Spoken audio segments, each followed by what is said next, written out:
Uh-oh, which one of us does the intro? All right, it's me.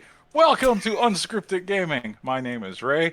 Uh, we didn't sync on who was gonna do the intro, so I guess it's gonna be me. I'm joined by my two co-hosts, Josh and Mike. Say hello, fellas. We never claimed to be scripted. That's That right. is, it's actually in the title. And that's a promise.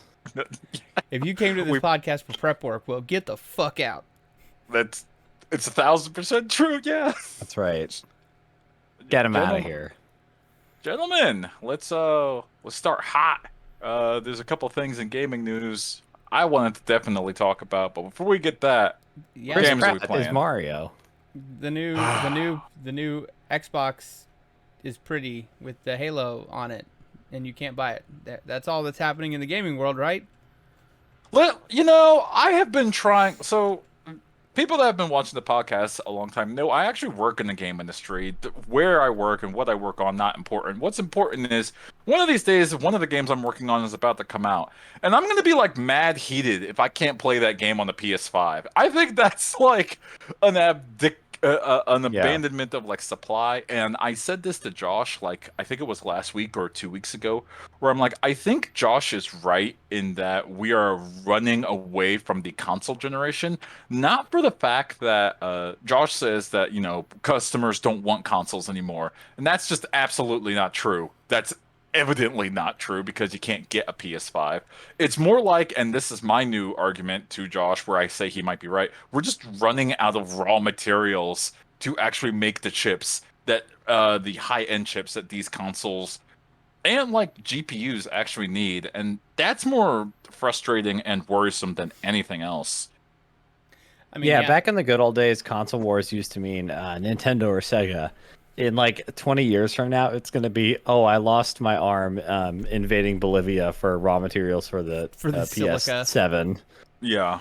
I mean, but yeah, you think A at the real end of the day, console like wars. it's more cost effective eventually. I mean, they already lose money on the console, so why not only make, obviously to make the math easier, 100,000 big chips that they've gotten blades that they just blast over the internet to everybody with like a little Roku stick at home, versus making a million chips that they have to put in boxes that they have to ship across the globe, that they can't make enough of, and that they run out of constantly and lose money on. So I mean, I think obviously we will eventually see the other side of COVID, but I think it's supply strains and shortages like this that give us that little bit of like, this is what can and will happen eventually when we start really bumping up against the limits of like what we can reasonably produce. And like, yes, TSMC and Intel and Samsung are all like investing in new foundries and trying to boost production capacity, but like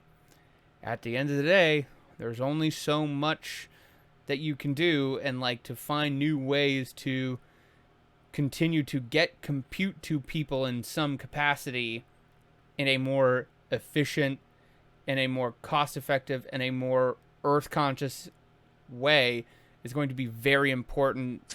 The further we go, the more, the crazier that these chips get, because I mean, we're also kind of running up into a, these consoles all have some pretty crazy cooling and thermal solutions. Like, Yeah. we're running up on the limits of what we can reasonably cool in non-exotic environments as well. I'm sure new architectures and whatnot will change it, but like, there's a lot of problems that we're kind of like bumping up against too on the technology front that, I hate to say it, but like, more streaming-esque services and boxes that are not just the full compute unit will solve pretty easy, more easily.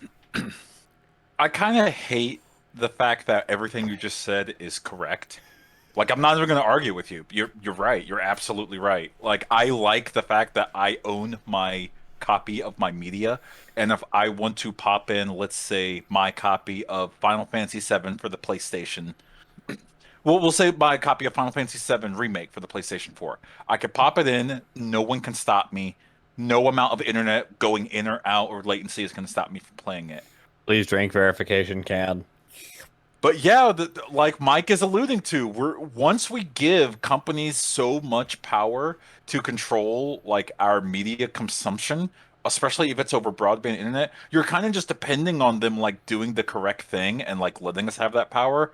But once you bend the knee and say like, no, I'm just going to like, okay, fine example. Nothing stops Netflix from keeping to get more and more expensive and offer less and less content every single year. Nothing stops that, and there's nothing you could do about it, and people still pay it. That's the sort of power you're giving them. You can go out and say, buy Blade Runner 2049, and that's yours. They can't take it away from you. You can pop into your Blu-ray and watch that movie every month, like you should, at all times. But once they lose the license to that on Netflix, let's say they have it, it's gone. You can't watch that. You have no other way. You have to go and bend the knee and pay whatever monthly subscription to whoever else has it. Yeah, and that if sucks. if you cancel your Netflix and then reactivate it, you have to like crawl through the doggy door like what Mr. Burns does to Homer when he begs for his job back. Yeah, As it's all musty. part of me understands what you're saying, Ray. And I do understand that, but also like from my perspective, like there are plenty of ways that a lot of those things can still be accessible even if you don't have the quote unquote, authorized way to do that, and that's still pretty easy. And also, as a person who is really, really bad about replaying and rewatching any media of any kind, like even some of my most favorite movies and games, like I very rarely ever go back and replay. I mean, personally, I'm like, stream it off. Just for like, give me the subscription for everything, and if it's not available anymore, I probably won't even notice, to be honest. I can't. As long as I agree have with a that. copy of Super Metroid on an emulator on my computer, everything else can be lost to history. I really. Yeah. Oh my god! I'm not we defying know. that. We're not even talking about like the. I guess we've kind of gotten off the hardware thing, which is still a bummer. But we're like Josh alluded to. This has been a weird year and a half of like, oh, these supply lines aren't as stable as we thought they were, huh? Oh well. Anyway, I'm sure that was something that's just going to happen the one time, and then will not be a big deal in the future, in any way. So that's cool.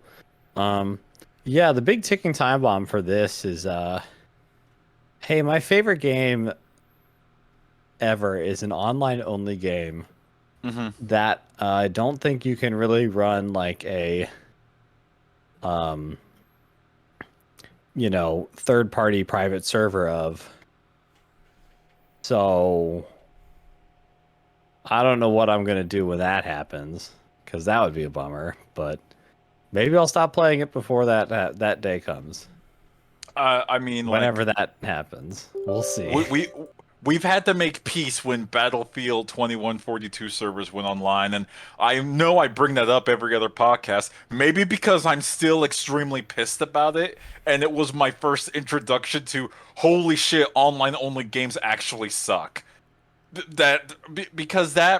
Josh was there with me when I bought an entire computer just to play Battlefield 2142. I loved that game, and the fact there was a certain point where I could just never play it again.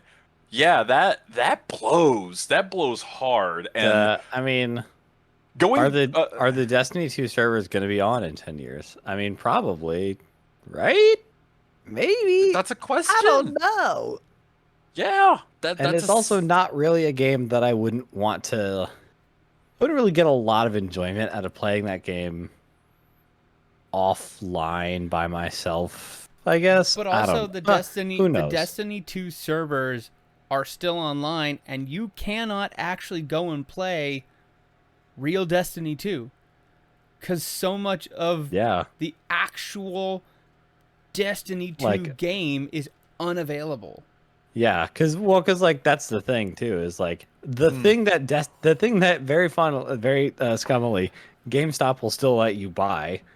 I'm sure that I think you could still buy like Destiny, like a shelf copy of Destiny 2 with like Curse of Osiris and Warmind in it. Which are unavailable.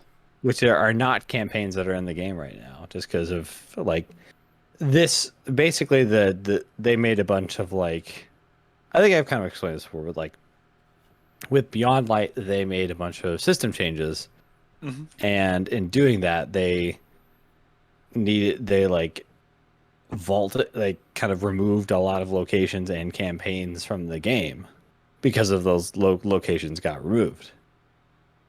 So, and they said that they are intending to bring some of that stuff back once they kind of retool those locations into the new system, but we don't know when that will happen. Airlines, it'll also, happen. Airlines also said that they would get rid of the bag fees when fuel prices went down, and they never did. So Exactly. So it's an interesting. Remember when EA said that the prices of games, like premium games, would drop once they were digital only because it would remove a lot of goods that you would have to sell it on disc and services? That's And they're like, foolish. That's yeah, really something. what if when the new console generation we just sold them at $70 instead? But what about that? What if we did that instead? Even if it's digital, doesn't matter. Doesn't matter. Still $70, please. Thank you. Yeah. but But I'm yeah, also Ray, okay with games being more expensive anyway. Yeah, 'Cause, Ray, good luck getting a PS5. Godspeed. I'm Best of luck. trying, but I have also said to Mike, and I don't know if I said it to you, Josh. I'm actually at like the mental level where I want to get a PS5 the same way I got my PS4. I walk into a Target after work. I have a couple $100 or whatever. I walk in, go to the register, pay for it like a human being, and walk out. That's all I want. No, you have to become a psycho internet person like me, and set So up in set Twitter alerts 2024, for like Probably multiple accounts, 2024. yeah. and you can do it. You just have to be absolutely the first person who clicks on that link, and then you're fine. Yeah, just pull Which up you one can of do. the. Which you can do. There are all those in stock trackers that are on YouTube that you can watch that like constantly refresh all the graphics cards, CPUs, and consoles across multiple different websites. So you can just keep watching those. That And if sounds you like the consumerist and hellscape, and I want nothing to do with it. if you charter a fast enough vessel, you can catch the French ship before it rounds the Cape of South America to the Philippines, and intercept them. Perhaps the ship as fast as the HMS Surprise is featured in the lovely film Master and Commander, and then you can just steal your PS5 off the high seas like we did it in the old days. So that's Just an steal idea it, too. just literally steal it off a truck. Well, Literally hold up I a know truck at gunpoint. I'm stealing from my tech minute a little bit, so just be thankful. At least Ray 1, when you do get that new PS5, the new cooler that's in it already has been shown to pretty much not change performance, or at least not be a hindrance. So lucky for you, and lucky for Mike that the one that he got isn't garbage and obsolete already, and that you also happy to know that Sony isn't artificially decreasing already limited supply by an additional 30% right before the holiday season, so they can release yet another SKU of an already basically impossible to get product, like some people in NVIDIA. By the way, I'm bringing this up because I completely forgot about it, and I don't know if you guys remembered it as well. You guys also get Felix in the cam because he's bugging me to be pet. What's good? Switch OLED? You guys remember they announced that? Oh yeah. Yeah, I just remember because Josh is talking about what the? upgraded console SKUs, and I'm like, huh? Yeah, You remember that thing? Remember that thing? I'm not gonna fucking buy. Yeah. What's the story there? Okay, so do we think something happened? No, it's still coming out. It's coming out October 8th. It's just No, that... but like, No, do we think that that's like what they were gonna do the whole time, and there wasn't like a oh shit button / moment at some point? That can't possibly be the thing that they were gonna make the whole time, right? I don't Impossible. I don't believe think it. so, and I don't. Something happened. I've read a bunch of different stories about like what actually happened, and like there may still be a Switch quote unquote Pro that's in development, but I think that the OLED is basically a stopgap of like, okay, we've got a really hardcore base that they want they want a really good handheld experience, but they don't want a Switch Lite. And given the chip shortages and whatnot, especially because those are NVIDIA Tegra chips, and granted, it's not what they're making, but like with the supply being so constrained and Switches already be hard, it's like, okay, let's just keep making the same thing that we already know how to make, put a bigger bigger OLED screen on that, kind of gauge the waters, and then see, okay, do we put out the more powerful 4K version? Do we, does the market bear a slightly more expensive Switch again? And, can we clear out the stock of the original Switch, the OLED become the new Switch, and then, we release a Switch Pro in a year or two? I'm trying to look up on the OLED. Is the screen actually slightly bigger? Yes, I want to say it's like 7. It's 7 inches, but does that mean the other one's like 5 or 6? Or I want to say like the regular Switch is like 6.25, 6.5 ish, maybe a little more. It's not a huge difference, but it is a increase. Yes, it's basically just taking up, reducing the size of the bezel, which on the Switch was pretty overly large to begin with. Which, speaking of other annoying things that Nintendo does, apparently we could have just used Bluetooth headphones on the Switch the whole fucking time. Nintendo just chose. That is so wild. Can we talk about that, please? That has been my number one airplane hang-up when I bring my Switch to like play Smash or some other game. I'm like, I'm already using my Bluetooth headset from my iPhone. Why can't I just hook it up to my Switch? And it's been a software update this entire fucking time. I would rather have them have sold me a fucking dongle for like $20 that did literally nothing. But then they just turned on this feature secretly for people who had it. then tell me that it was just something that they could have fucking done the entire time. That is insane to me. That actually, like, I like Nintendo, but that like dropped my respect in their like R&D department so much. To be fair, because that's been awful, like incredibly rude, but also it's hilarious. They're like, "What are you gonna do? Be mad about it?" No. In Mr. Mario's defense. That is his name. God damn it.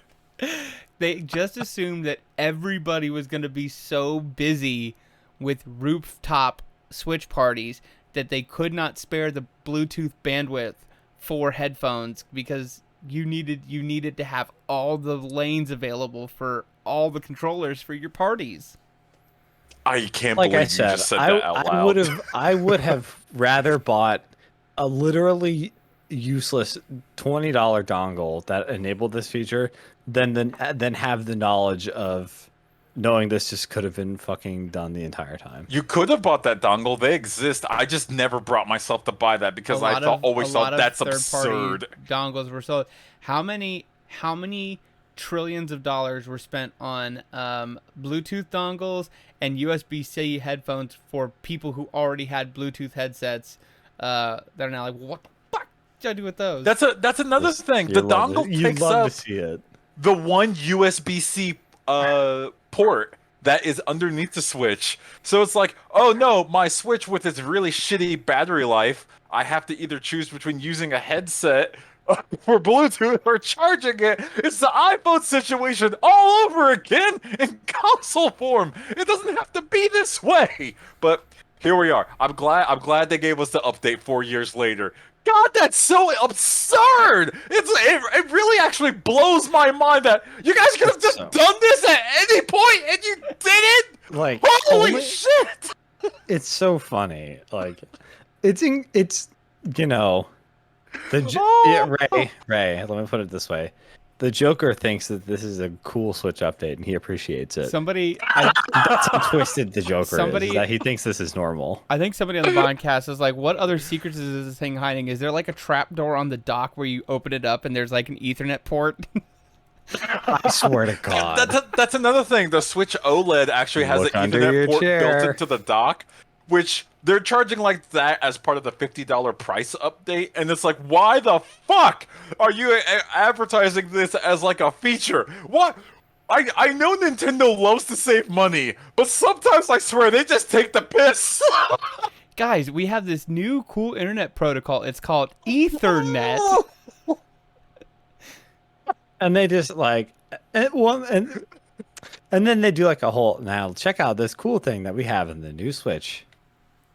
And then it's just like talking about like the Ethernet port It's And a it's just fucking like, internet port. Oh my god! And they I made it love so that Nintendo. the That's so kickstand funny. isn't like the cheapest piece of plastic that they could market from China. Truly, Nintendo is like Is the guy from Nintendo the Mad Max. Apple of the console like Yes. companies? You already know the answer to this question. It is Guys, yes. guys, Tim Apple here. Listen, we have these cool new things that you can put on your screen. It's not just a square that the app, but sometimes you can put a clock, you can put a to-do list. We call them widgets. And the year is 2025. I know you're taking the piss, but look at the Switch OLED and look at an iPhone and tell me you're not looking at probably Yeah. like the same I mean, minds you at know, work here. just remember, like the important thing here is that iPhones have gifts and other phones don't. So that's a hard argument to beat. That's true. Yeah. I have gifts Yeah. on my phone. So we should probably talk about the Blizzard stuff because that's Yeah, a pretty big story too that we haven't talked about too much about. What do we? Yeah, I can't remember because it's been going on for a while. So it's been a while since we podcasted. We definitely but so talked is about this. it, but the shit has. We thought the shit had It's already hit the escalated. fan, but it hit the industrial like server grade Blowimatron fan in the last few weeks. Like here. it's hit like the warehouse fan spinning at like speeds so high that like the Amazon manager just got an alert that the OSHA inspector is going to be there in 5 minutes and they have to cool down the warehouse before they gets there. So to Like, read that's the from speed we're talking about here. To read from And the also it's a big news, shit. the Blizzard chief legal officer, Claire Hart, who is a 10-year tech industry veteran, she used to be the legal officer for Google, and also a couple of a law firm named Wheel, Goshlat, and Manges Associates. She was with Blizzard since 2018 for 3 years, and last week she quit. Last week, as of the recording of this podcast, Blizzard released a statement saying that this has nothing to do with the SEC legal probe that is being applied to Activision Blizzard right now. That's kind of like the whole senator that accidentally released the zebras into Washington, D.C., where no one prompted her to answer the question. She just answered it immediately. Like, hello, Yeah. ma'am. We wanted to talk with you about something. I didn't release the zebras. Write that down. It wasn't me. and you like, kind of I'm not quitting because of the SEC probe. you kind of buried the lead there a little bit. There's an SEC probe now. Yeah, exactly. Originally, a lot of the suits were coming from the state of California, but in the last few weeks, the SEC has gotten involved because basically a lot of execs and higher ups have left the company in the last few years, and the SEC is basically like, so how long did you guys know about this, and did you defraud investors by having these execs leave early before Very fun. news started to break about all of these abuses? Yeah, boy. I'm not a legal expert. I'm just a layman. But I will say, when the head of your legal department leaves the moment the SEC starts investigating your company, I would call that a bad sign. I don't think that bodes well. It actually sounds like kind of a shitty situation for not only the employees, but maybe the company. So maybe someone... Hey, tell you what, it's good news for the person that got instantly promoted to the head of legal department since their 10-year tech veteran decided to peace out. Good for their Maybe bank they saw account. something... Maybe not for their career or their mental health, but you know. Hey, brief sidebar. I'm reading about. I'm on the Wikipedia page for the Ghostal and the Manjas and Associates law firm.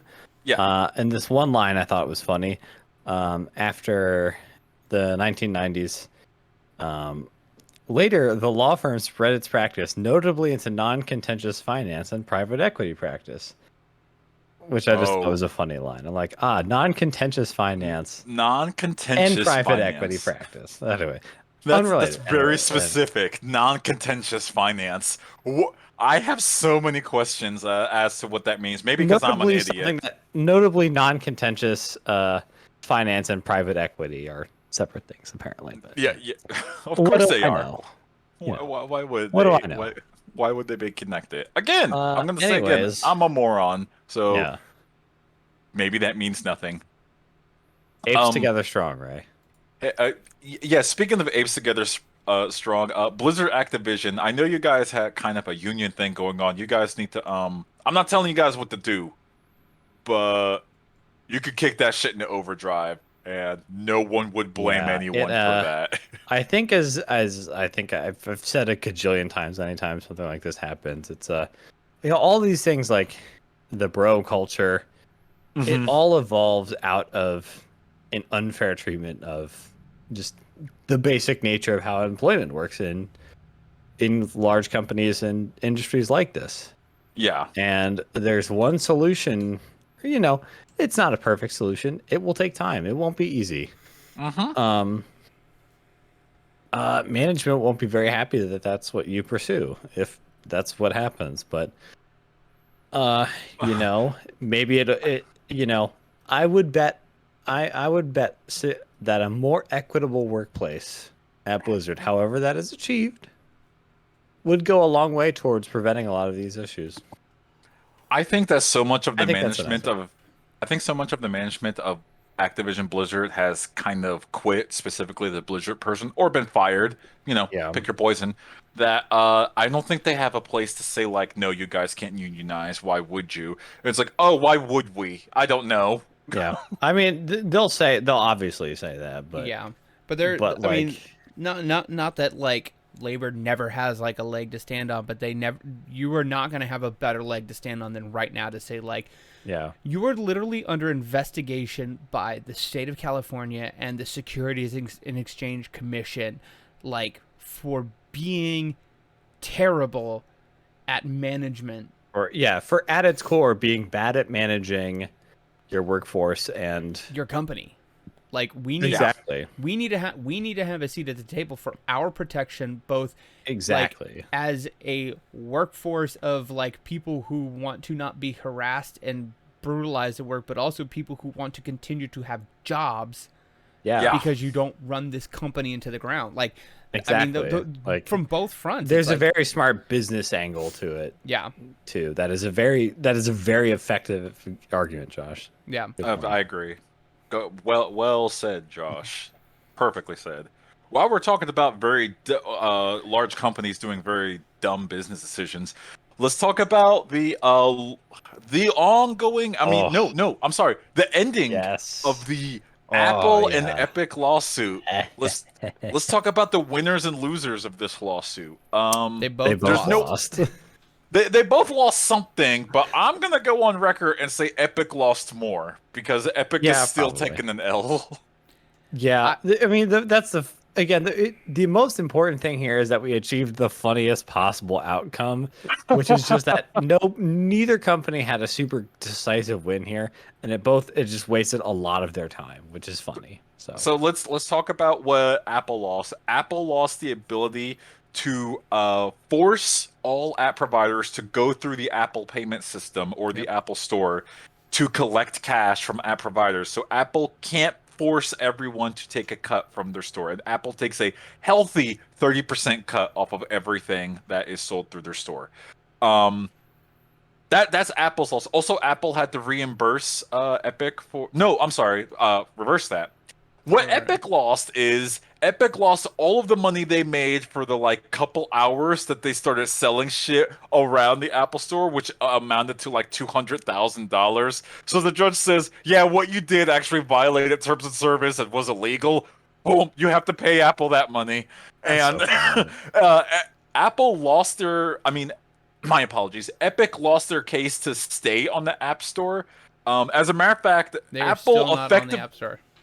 Apple blacklisted Epic from ever being on the App Store until they choose to ever have it. So you still can't get That's so Fortnite on an funny. iPhone or iPad. And that's hilarious because in this gambit to force Apple's hand, Epic effectively lost several $billion a year because of this. I like Incredibly Epic Games. funny.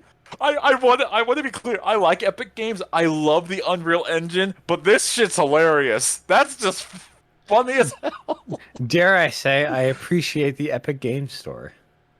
I do appreciate the Epic Game Store. Whoa, I like it. I mean, I think it's all right. I would imagine that Look, Epic and they're the Tim people Sweeney are bringing me an going Alan Wake to. remaster. Let me have this, please, God.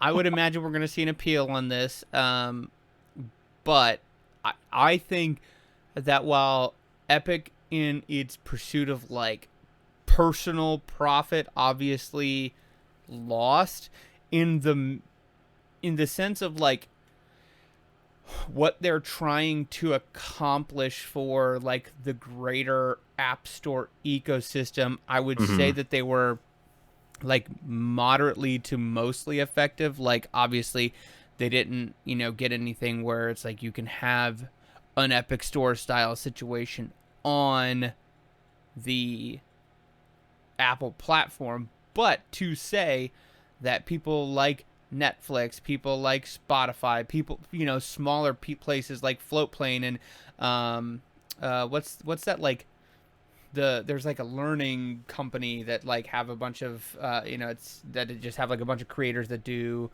Oh yeah. If they sponsored us, I would remember. yeah, the Legal Eagles like on that Those platform, and guys, like yeah. folks like them who are running on shoestring budgets and just trying to pay creators a little extra and have literally nothing else to spare.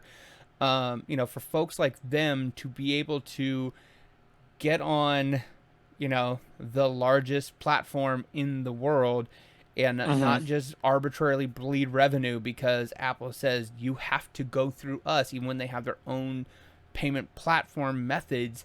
That is in general, like in the original like sense of why Epic started waving the banner of saying fuck you to Apple. They did win. Now, again, personally speaking, they're not on the App Store. They're not making revenue from it. They have to pay back the revenue that they were, I got I others actually to got a that treasure wrong, I by the cannot way. possess. I wanted to point out that in the couple of hours, it was like almost a whole day, that Epic threw the middle finger to Apple and went around their payment system on the App Store. They actually made $12 million, and the judge said, "Oh, did you abide by your contractual terms and services via the App Store?" And Epic said, "Well, no, we were trying to make a point." Cool, you owe Apple $3.6 million effective immediately. I was wrong about the 200,000. The L was actually much bigger than that by That's so orders good. of magnitude. And the judge also weirdly enough ordered that Epic had to use like those the cash stack guns like they have at the strip club to give You the have to money use back. the Supreme Cash Stack gun to pay them. That's how you have to. That was the only way that you could pay them back. So they're just saying they're just like, Tim oh, Sweeney has to go into the middle of the bullseye and just go exactly. all Yeah. around. This case actually got a little bit deeper, based on their complaint that Apple charged too much, because the judge actually noticed that, wait a minute, you guys are on the platform of Nintendo, Microsoft, and Sony's platform. Couldn't help but notice, but these companies, in no particular order, charge between a 25 to 30% going rate. Why aren't you suing them or complaining of them? Um, Epic did not have an answer to this question, or at least a reasonable answer to justify the Ooh, court. And come so on. the judge said, and I quote, "Antitrust law does not mean you get to just complain that prices are too high. You have to show some sort of conduct to prevent competition." And so they said, this part Oh we're not boy. going to hear anymore. It's almost like they went at this half-cocked and didn't know what they were doing, and that's why it's so fucking hilarious. What? And Apple argued, like, you could have signed a contract with us. We don't charge like Netflix a 30% rate because we talked with them. We talked about the size, and we charge them like a 20 to 25% rate. I don't know what the actual rate is. It really does depend. But Epic chose not to like negotiate the contract. They just went with the flat contract of like 30%. That's So so funny. it, I mean, these just I like mean, and I would imagine that on appeal they will come up with a better argument because like honestly, just sitting here off the top of my head, I can make an argument as to why like the issue with the iOS store makes more sense than being like, oh well, you're also on the Switch and the yeah. PS5, and it's like, well, those are smaller, more niche devices. Those are very tightly closed versus like ecosystems that the are world's most popular phone. well, Yeah. it's not even a phone. It is the world's most popular communication device, essentially. Like Yeah. it is not a luxury good. It is basically, in the modern context, a an access to a public utility, and the way that most people communicate, do Unfortunately, work, yes, that is correct. It is unfortunate, but it's all Yeah. it's also Yeah. to say that the iPhone is like a closed ecosystem and whatnot. It's just like Compared to inherent. a Switch is like No, the it doesn't Nintendo get the Switch is an magnitude. actual closed ecosystem because it is a video game console that sells a couple million units that does one thing and basically It's one thing for only. babies, it's for little children, it's not for grown-ups. I'm sorry, my new Switch has an OLED and the Ethernet port. It is for adults. One, you're not going to buy that Switch because I know you. Two, Yeah. reading more about it, it really does boil down to the biggest L that Apple had to take was they can't charge 30% flat for all of the my apologies, all of the apps that have a microtransaction, and they can't mandate that they have to use the Apple payment system. That is a That's very huge. sizable L.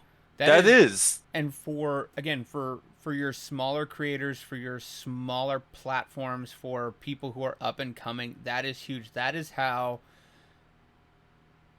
people get discovered and grow platforms and Yeah. become the next Netflix, become the next Spotify, become the next Twitch, those big podcast and streaming networks. Like, you cannot conceivably grow to the size of those in today's age with the incumbents that we have when you have the most major platform in the planet charging a 30% cut and not allowing you to use your own payment processing. Like, you just can't. So I think for the general tech public that the result is a win, even though Epic technically lost.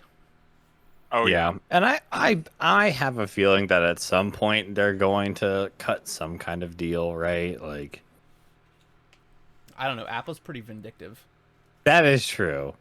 It's like, surely these high-powered corporate lawyers will put aside their differences and come together. It's like, no, Mike, these are the most petty personal people on the planet. So Also, Epic was trying to argue that Apple is an illegal monopoly on the entirety of the market, which the judge wasn't willing to fully hear because Epic is a $100 billion company. So, again, when you have these massive corporations like slapping each other, saying like they're doing it wrong, they make too much money. You're doing it wrong, you make too much money. Yeah, I'm glad we had a reasonable judge to say like, "Are you two done? Are you fucking idiot? So you have funny. more money than you know what to do with, and you're arguing for more." Oh, I love it. The consumer wins here. Ultimately, we're the winner. At time of recording. Congratulations, Mike and Josh, and myself. I'm gonna give myself a pat on the back. I can't wait till the comment section, like when somebody goes back and watches this in like 3 years after it's been appealed to the Supreme Court, and like the Supreme Court actually decides that, oh, Apple's actually the only phone Apple's the only phone company. only Bang. phone producer available, and they get to take a 70% cut of everything. I'm like, oh, fuck. Just like, Technically, Epic should be paying Apple just to exist. That's what they rule. if you have ever downloaded Fortnite, you are now a legally a ward of Apple. They will garnish 30% of your wages until you pay off the loot box debt accrued during the course of these proceedings. The audacity of a company that makes most of its money via loot box skins sold to children, arguing that we deserve a bigger cut of this pie. God, that's so like disgusting. I think I still think the funniest part of this whole saga was like when they're like in game, they had like a whole mini event about it and like had Oh, messages in the game about it. That's so funny. And this like some 10-year-old out there is just like, what is this? like What yeah, am I no supposed to ten. do with this? I'm here to watch the No Travis Scott 10-year-old knew what that concert. fucking What ad are you was. doing?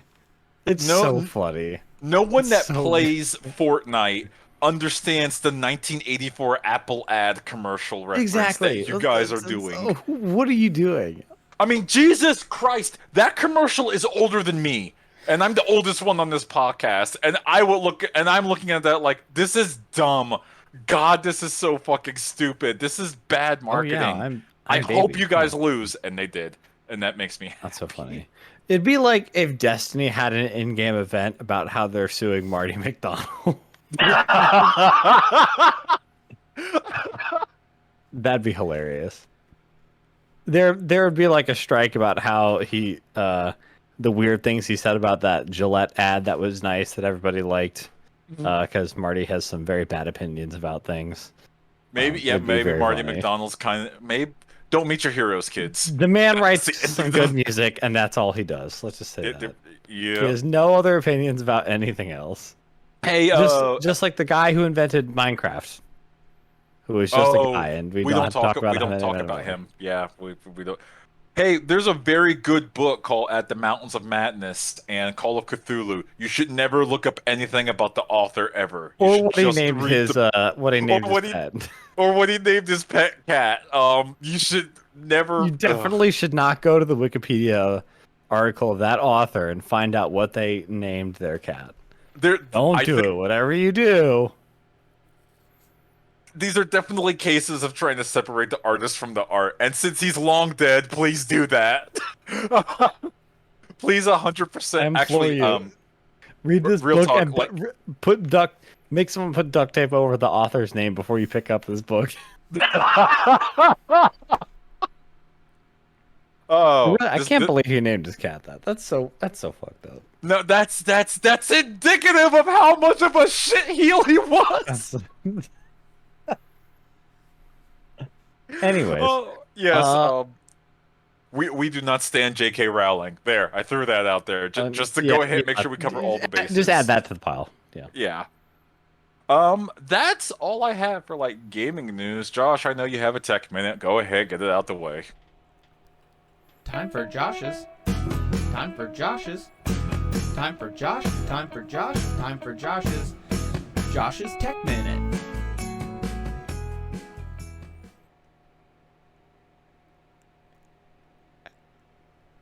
I can't wait till you have to edit that in. I just love it so much.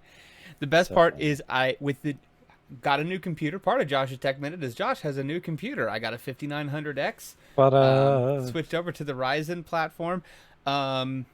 It's beautiful and glorious. Has a little bit of a problem right now in the fact that the cooler I got doesn't work. So I oh had dear.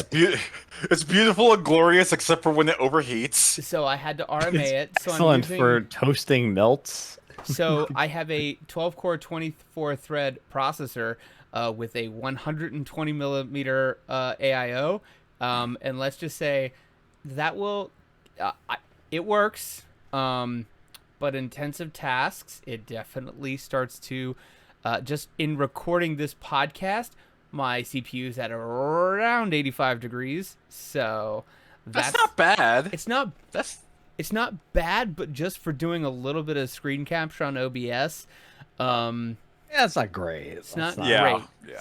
So You might want to open up the case and have like a fan blowing in there, something like that. Get a little It's airflow like, going. Are you Well, good actually, in there? So Okay. I got a new case as well. It's from Lian Lee. It's actually in collaboration with a famous overclocker, Der Bauer. So Okay. this is very much airflow and radiator focused case. So lots of opportunity for that, which is great. But yeah, so besides needing my 360 cooler to get finished repaired and sent back to me, computer's great, love it.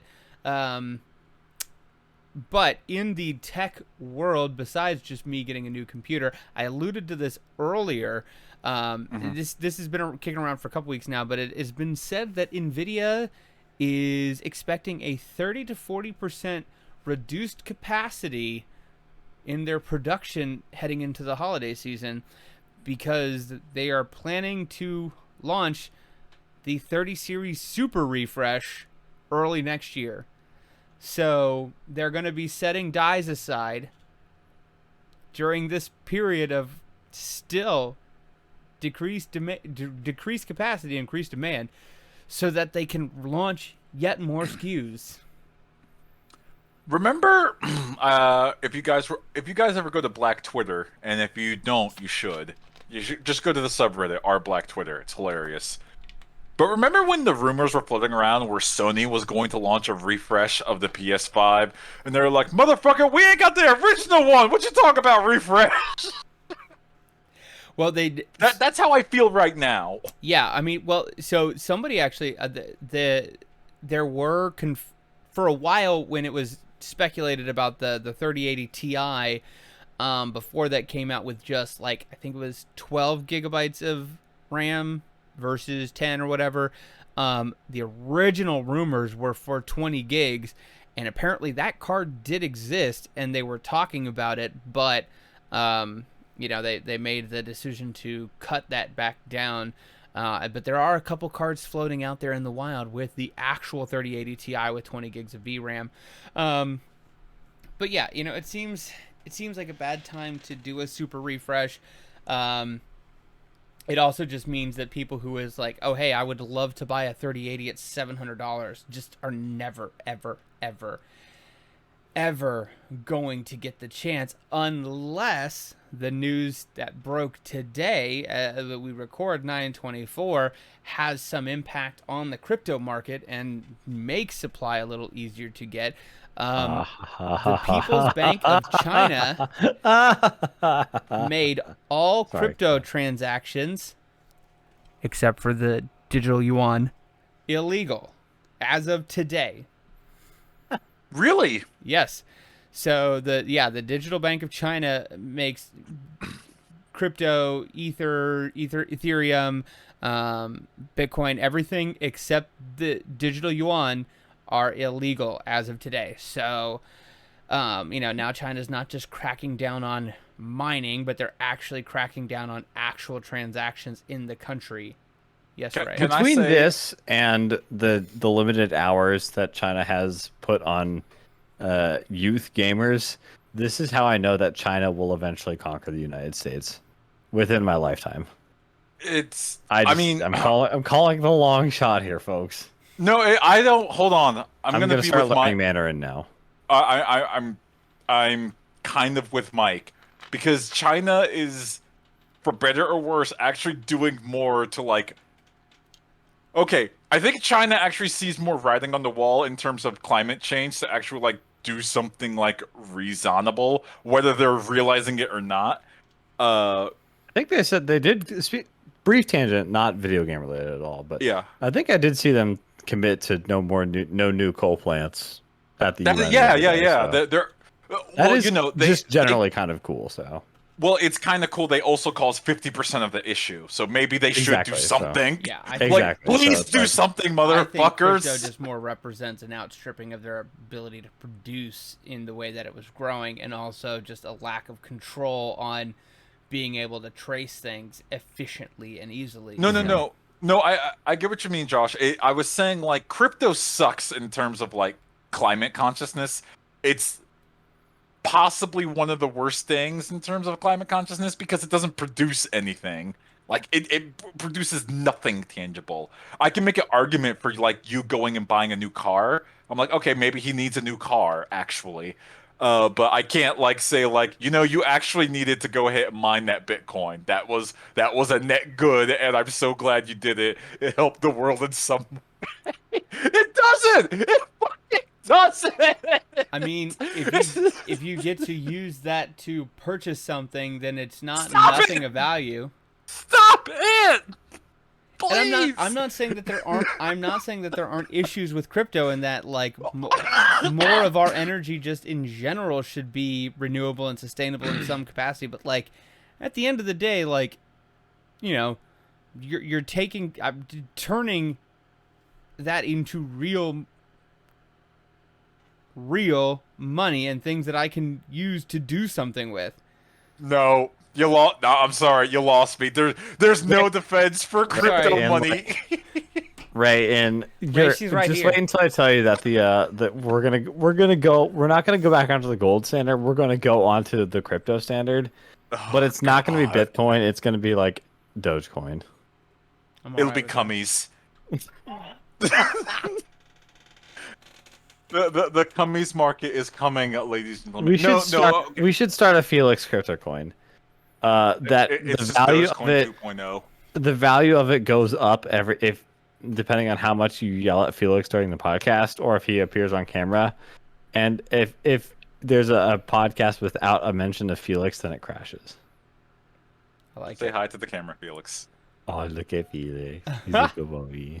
I'm sorry to take over the tech minute with just like Felix time. No, that's But all no, right. The last thing. Based on what you're saying, again, we are running out of fucking material, and and proof of us running out of like raw material, especially for making like chips, is people snapping this shit up either scalp it or to mine fake fucking money and then say it's real money, and people just want to play fucking video games. People want to play Resident Evil 8 and see Big Lady. And goddamn it, they deserve to see Big Lady at 8K. Yeah, I'm gonna. He's not wrong. I'm gonna say I enjoyed seeing the Big Lady on my PS5. Yeah. That's Yes. a fair point. Yeah, Anyway. Anyway, China did that today. And speaking of PS5s, if you guys haven't watched, there has been a little bit of a kerfuffle recently over an updated cooler design that has been in some of the more recent PS5s, and Gamers Nexus and Digital Foundry did a bit of a collab to do some absolutely wildly in-depth testing on the new cooler design and the new fans and whatnot, and basically just said, in some cases it's better, in some cases it's worse, but in general it's a wash. But there were some people who, when it originally came out, were like, "Oh, they made the cooler smaller and they made it worse and it's all terrible." But yeah, it's the cooler is a little smaller, but some of the ways that they changed the vapor chamber on some of the VRM and memory modules was a little different. So, net it seems to be a mostly good to neutral change. But it's also funny that like within less than a year of that product coming out, they've already like done a cooler refresh and like have been, that is interesting. And I'm curious if it's just like something that they had been planning for a while, if there was like a materials change that they, I don't know that I've seen. Yeah, what do they know?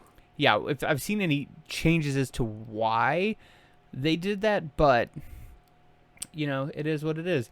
And the only other thing I saw is that AMD did recently release a update allowing smart access memory on older model AMD cards. I think down to a 570 even.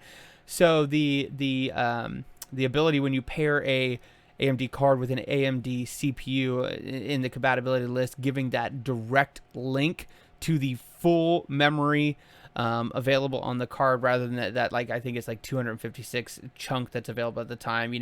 It in most testing it gives nominal gains, but it's still 1 to 10% depending on the situation of boosting, just having that available, and now available on older generation cards. So that's all I have for the tech minute right now. And it's a solid tech minute. Yes, Mike. I have a Destiny minute. Yes, please. You can have a Destiny minute. Okay. But you don't get a special intro song. Fuck that noise. Damn. Okay. Mike. Real quick. Hey, Mike, we're gonna have a side meeting. Okay. Oh God, Mike, please no. If you make a Destiny minute bumper, I'll put it on my stream deck. I'll figure out. I'll try to think of something that I would do. Me and Felix disagree with this. So I'm gonna skip the big stuff that you saw the trailers for. There's an expansion coming out. It's called the Witch Queen. It looks pretty cool. The Yallarhorn is coming back in the Bungie thing. Main thing I want to talk about that is, I think, a more interesting news is some of the revamps that they have made to the much maligned multiplayer mode in Destiny known as Trials of Osiris. And this is a very hardcore Destiny thing, so I'm sorry. But it's very exciting to me because This is why we put this segment at the end of the podcast. exactly. Everyone stopped listening except my mom at this point. Hi, Mom. I'm sorry. Um, uh, anyways, so Trials of Osiris is a 3-on-3 multiplayer mode in Destiny that is, light level matters. It's for the cream of the crop of Destiny multiplayer players. And also before these changes was generally not very rewarding if you sucked at the game. I'm just gonna be honest. Yeah, it was where you went to go ahead and decided I want to actually use my time, my limited time on this planet, and just have the game digitally kick me between the legs. Exactly, because there used to be no rewards until you got to 3 wins. Oh my god! Like you just get you could go in and just lose 50 matches and just get nothing, not one trials thing. They changed that eventually to give you like a bounty, and you had to, I think, complete 10 full matches to get one roll of one drop.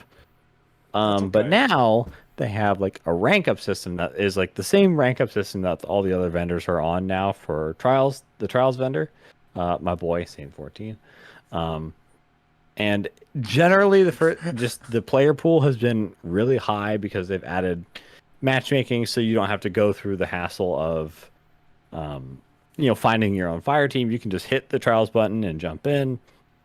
So that change alone has made it really. I mean, I think the player population has been. It was higher the first weekend of these changes than I think literally any other time in Destiny 2, and it was basically a top 5 weekend of all time. The only other times in Destiny history that were higher were launches of paid huge expansions. So for them to just be pushing a playlist change that got that many people in is really cool. So I've dipped in a little bit. I didn't go flawless, but I've gotten to 7 wins on both my cards each weekend, and I've gotten some cool stuff and they've also been. It's really cool because the PvP focus in Destiny has been notoriously kind of lack of late. I'm much more of a PvE player, so it's not a huge concern to me. But there's a significant PvP community in Destiny that feels very undernourished these days, and they're correct. They're right. But I mean, it's been really cool to see week to week. Because this is week 3, so week 1 they rolled out these changes, and then by week 2 they had already were okay, we're gonna tweak this thing in the matchmaking to make it so you don't get stomped 5-0 as much. We're gonna put, if you get to flawless, you're only gonna play other people who have gone flawless. And so you're not so if you have 1 win on your card, you're not playing a team of god tier players. Those people will match up with each other and be in their own special pen. Good. And then after some complaints about that system last weekend, which fair, but also you went flawless, so you're fine. I promise. Yeah. They're because they this weekend they changed the timing of when that flawless bucket kicks in, so it won't kick in until Sunday at 1 p.m. Eastern, where normally it kicked in on Saturday at 1 p.m. Eastern. So it's really, really cool to see them be able to make all this investment they're putting into this mode and these week to week changes, which is really cool and is nigh unprecedented in terms of the kinds of matchmaking tweaks that they're making on the back end. That's just not something that they've ever really been able to do before. So that's been really cool and fun, and it has I've never would have thought about this before, but now I'm talking with my usual Destiny crew about hey, I bet we could go flawless. We could do it. And that's just something we just never would have talked about before these changes. As opposed to just saying like, let's just try to find a W in this match. Yeah. Like before this change, I think here's a good barometer. Before these changes, I have literally one piece of Trials gear. One. And then since this change, I have gotten probably like probably like 8 or 9 pieces total. I've deleted. I've deleted a couple of them because they were bad rolls, and I didn't want to keep them. Because I was able to get some good ones, and then I didn't feel like I had to hang on to like my one Trials piece. All right. So it is. So that's been really cool to check out, and just in my very biased opinion, I think I say this every time, but I think Destiny is a really fun spot right now. There's a lot of cool stuff going on. I'm really enjoying playing it. It keeps getting better. They have been doing some really cool stuff with that game. I'm a big fan, obviously, and it's in a great spot these days, if you ask me. I don't think I'm far enough in. This is just my final thing, and then we can wrap this up because we're about at our time frame here. But I'm not far enough in yet to talk about it too much. But I've been playing a little bit of Deathloop. I am a big fan of that genre. I love the Dishonored games. So I think so. So a similar game from the studio again, Arcane, is very much up my alley. I like the kind of 70s chic it has. The voice acting is fun so far. The concept is very kind of like sci-fi, and it has a lot of style, which is fun. So I'm too early into, I think, to say a lot too much one way or the other, but so far I'm enjoying it. I don't know if it'll stack up to like for in my opinion like the Dishonored games, which are some of my favorite games ever. So, which is a high bar to cross, but more on that in a future episode. I need to play Dishonored 2 to understand what you're talking about because I like Dishonored 1, but it's definitely not in my like top 20 or something like that. I love that game, man. That game is so good. Last thing. I also alluded to this earlier, and this is more of a PSA. Don't take cloud saves for granted. Because I've played a lot of games in the last few years, very heavily focused on like cloud saves and cross-platform and whatnot. You guys may have remembered I started playing the Jedi: The Fallen Order. Yeah. And apparently I don't know if I that knew game does not have cloud saves, and I did not back up my save, and it's gone. Long and the short of it is it's gone. Oh. And I was far enough in that game that I'm not going back. I will watch some videos and read some how it happened. You know, hey, if yeah, you know, I don't know if I ever made this joke on a live recording, but you know, if you get to the when I played through that game and I met Knight's sister Marin, I was like, hey, is there a Knight Mr. Marin? I mean, look at her. It's also like Eastern European Russian / accent. It's like, yeah, that does it. There it is. Like, that's good. Oh, okay. All right. All right. There it is. You know what ever gets deleted though? What's that? Unscriptedgaming.com. Oh, thank God. I hope it never does. Please no. This is a very prescient thing for you to say. I actually got an email recently to like update my contact information to make sure that unscriptedgaming.com never gets deleted.